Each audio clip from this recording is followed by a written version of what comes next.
anak nyo ba mahilig sa mga high cut na boots? Ayan, ito yung marirecommend ako sa inyo nga guys. Talagang napakaganda, kita nyo naman. Napakaganda talaga to. Ay, isang taon na to sa anak ko. Ayan, noong December ko siya nabili, nung last December. Ito, ngayon magdi-December na tayo, isang taon na to sa anak ko. Kita nyo yung zipper niya. Ang kagandahan dito, kasi nilaban ko na siya. Hindi sa kinalawang, di ba? Kasi nilalaban ko talaga siya kasi pwede nyo naman siya punasan. Pag may pampunas kayo ng sapatos, punasan nyo na lang. Pero kasi sa akin, nilalaban ko siya kasi minsan nakaapak sila dito ng putik. Ayan, kaya nilalaban ko siya, binabrush ko din dito. Pero yung dito, pinupunasan ko lang siya ng basa ng tubig. Tapos binibilad ko sa araw. Ayan, pero kita nyo guys, ha?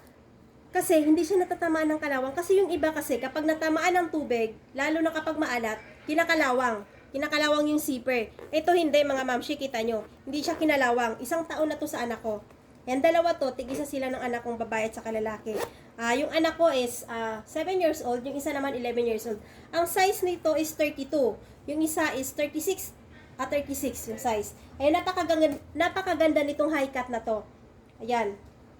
Ang daming kulay nito pagpipilian nyo. May brown siya, may white, and then I think, ito siya. Ito yung pangatlo. Ayan.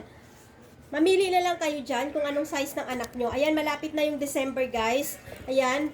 Bilhan nyo naman ng sapatos ng anak nyo o high cut ng mga anak nyo dahil para mamamasko sa mga ninong-ninong nila, diba? Alam naman natin, yung mga anak natin, kapag namamasko sa ninong-ninang nila, ayan, gusto nila yung maganda yung mga sapatos nila. Ayan. Alam nyo ba, guys, sa mall to, napakamahal. Alam niyo ba, sa mall to, napakamahal. I think, tinanong ko sila nung kano yun, nasa, kulang-kulang 700. Pero dyan sa ating yellow basket, dyan sa baba, nasa magkano lang to. Diba? Napakamura. Ayan. O, talagang napakamura talaga. Ito sa mall to, kulang-kulang ng 700. Sa mall ha, sa mall. Sa mga mall at sa mga, sa palengke, magtanong kayo kung magkano to, napakamahal. O, dyan sa ating basket, dyan sa baba, ayan kung magkano to, kita nyo. Napakamura. Kaya mag-check out na kayo habang may stock pa dahil parati itong naubusan ng stock na ganitong high cut. Yan. Ang ganda talaga nito. Talagang bagay to sa, to ha, unisex. Pwede pang babae, pwede pang lalaki, mga mamshi ha. Pwede pang lalaki, pwede pang babae. Ganun siya. O. Diba? Ang ganda niya. At saka leather. Leather siya. Ha?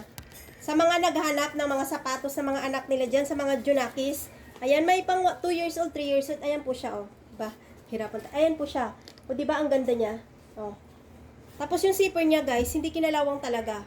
Yung gustuhan ko talaga, kahit nilaban ko na siya, hindi kinalawang. Ayan, leather po siya. Ayan. Oh. Leather siya. Isang taon na to ha mga guys, sa isang taon na to sa anak ko. Dalawa po yan. Ayan.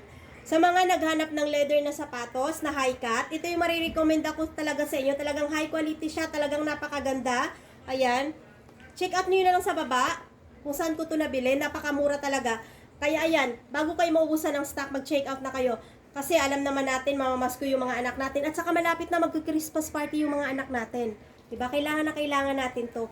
At saka napakamura mga mamshi ha. Kaysa bibili kayo sa labas at saka sa palengke, magtanong kayo. Ayan. Oh. Sa mga naghanap ng sapatos, check out nyo na guys dyan sa baba. Sa link natin sa baba. Ayan. Check out na kayo. Maraming salamat. Pasensya na nabulol-bulol tayo. Check out na mga mamshi. Bye. Salamat sa panonood.